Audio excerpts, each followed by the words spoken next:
ఏంటబ్బా మనకి కవర్ చూపిస్తుంది అనుకుంటున్నారా? ఈ కవర్‌లో ఏముందో కామెంట్ చేయండి. హాయ్ అండి. Welcome to Likhitha natural vlog. అందరూ ఎలా ఉన్నారండి? బాగున్నారా? నేనైతే చాలా బాగున్నాను. చూడండి కవర్‌లో ఏముందో. చేపలైతే తెచ్చారనమాట మా ఆయన సండే రోజు. ఈ చేపలకి పొక్కంతా తీసేసి లోపలున్న వేస్టేజ్ అంతా తీసేసి అయితే కట్ చేసుకొని అయితే వచ్చేసారనమాట. నేను ఇక ఉప్పేసి బాగా క్లీన్ చేసేసుకున్నాను. ఇంకా ప్రాసెస్ అంతా చూపించడానికి టైం పడుతుంది కదా, అందుకే క్లీన్గా కడిగేసిన తర్వాత అయితే మీకు చూపిస్తున్నాను. చూడండి ముక్కలు అయితే మనకి ఫ్రై కాబట్టి చిన్న చిన్న ముక్కలుగా అయితే కట్ చేసుకున్నాం అనమాట. ఈ చేపలు అనేది బాగా కడిగేసుకొని ఇలా అయితే వేసేసుకోవాలండి. దీంట్లో ఉండే నీచంతా ఒడిగిపోతుంది అనమాట. ఆ నీచంతా ఒడితేనే కర్రీకైనా కానీ ఫ్రైకైనా కానీ బాగుంటుంది. ఇంకా అయితే ఈ చేపల ఫ్రైకి అయితే మనం మసాలా అయితే ప్రిపేర్ చేసేసుకుందాం. వచ్చేయండి. ఇప్పుడైతే ఒక ప్లేట్ అయితే తీసేసుకొని కొద్దిగా 2 స్పూన్స్ కారము, 2 స్పూన్స్ ధనియాల పొడి, కొద్దిగా పసుపు, సాల్టు, కొద్దిగా ఆయిల్ వేసేసుకొని కలిపేసుకుందాము. మా ఇంట్లో మా పిల్లలు కూడా అండి ఎక్కువ పులుసు అలాంటివి తినరు, కానీ చేపల ఫ్రై అయితే బాగా తింటారనమాట.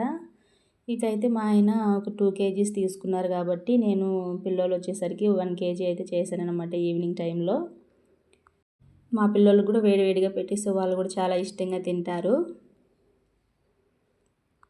మా ఊర్లో అయితే చుట్టుపక్కల అండి ఎప్పుడు తెస్తూనే ఉంటారు.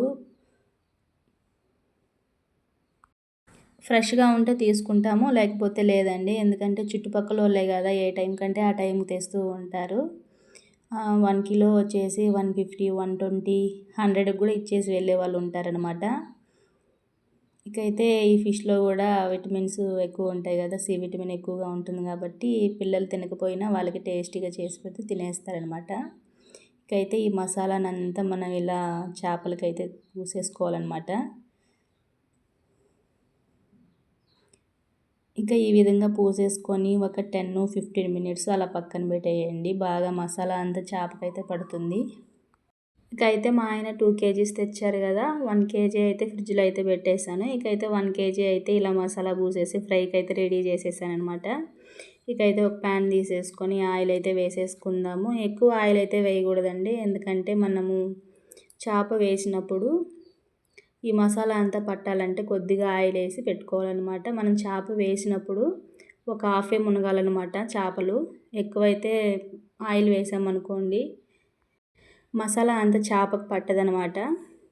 అందుకని ఇదే విధంగా మనం కొద్దిగా అయితే ఆయిల్ వేసేసుకొని చేపలు అయితే అందులో వేసేసుకుందాము. ఇంకోటండి, ఆయిల్ కూడా ఎక్కువ వేసామనుకోండి మనం ఏ కర్రీకి వాడలేం కదా, ఓన్లీ నాన్ వెజ్కే వాడుకోవాలి ఒకవేళ ఈ ఆయిల్ మిగిలినా కూడా. అందుకని కొద్దిగా వేసి ఇలా చేపలు వేసి ఫ్రై చేసుకోండి. బాగా ఉప్పు మసాలా అంతా చేపలకు బట్టి చాలా టేస్ట్గా ఉంటుందన్నమాట. ఇదే విధంగా సిమ్లో అయితే బాగా ఉడకనివ్వాలండి. ఇంకైతే చూడండి కొద్దిగా స్కిప్ అయిపోయిందనమాట. ఇలా అయితే ఆయిల్లో అయితే మనం ఫ్రై చేసుకోవాలి. చాలా టేస్టీగా ఉంటుందండి. మీరు కూడా ఇదేలాగా మీ ఇంట్లో ట్రై చేయండి, చాలా బాగా వస్తుంది. ఇదేలాగా మొత్తం అయితే ఫ్రై చేసుకున్నాను అనమాట. చాలా టేస్టీగా ఉంటాయండి ఇలా సింపుల్గా. ఇంకైతే మా పిల్లోళ్ళు ఈవినింగ్ స్కూల్ నుంచి అయితే వచ్చేసారనమాట. వాళ్ళ కోసం అయితే త్వరగా అయితే చేశానండి. మొత్తం అన్నీ అయితే ఫ్రై చేసి వీడియో తీసేంత టైం కూడా లేదనమాట.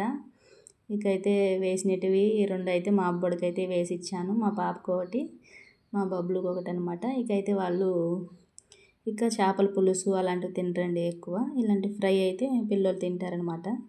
అందుకని వాళ్ళ కోసము త్వరగా అయితే వేసి వాళ్ళకైతే ఇచ్చేసాను అనమాట. ఇంకైతే చాలా వేడిగా ఉన్నాయి కదా, తాగటానికి కూడా అవ్వలేదు.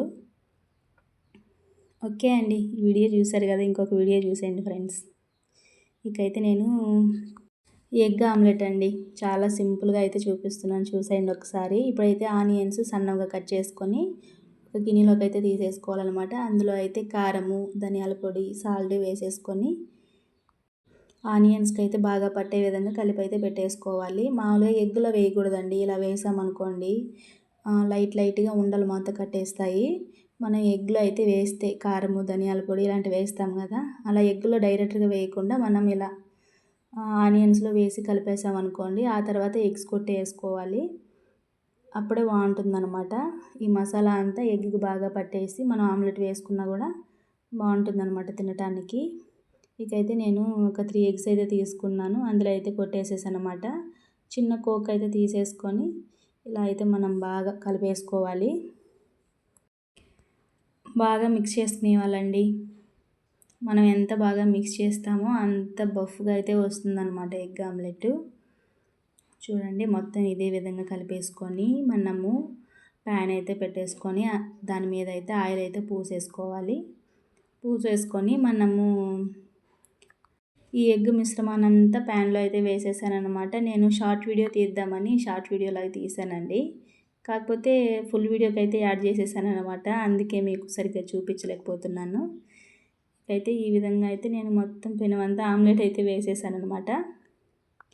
చాలా టేస్టీగా ఉంటుందండి. ఇది కూడా ఈవినింగ్ స్నాక్స్ లాగే చేశానన్నమాట మా పిల్లోళ్ళకి. ఓకే అండి, ఈ చిన్న వీడియో మీకు నచ్చినట్లయితే లైక్ చేయండి, షేర్ చేయండి, నాకు సపోర్ట్ ఇవ్వండి. మీకేమన్నా వంటలు ఏదన్నా కావాలన్నా కూడా నాకు ఈ ఫుల్ వీడియో కింద కానివ్వండి, షార్ట్ వీడియో కింద కానివ్వండి కామెంట్ ఇవ్వండి.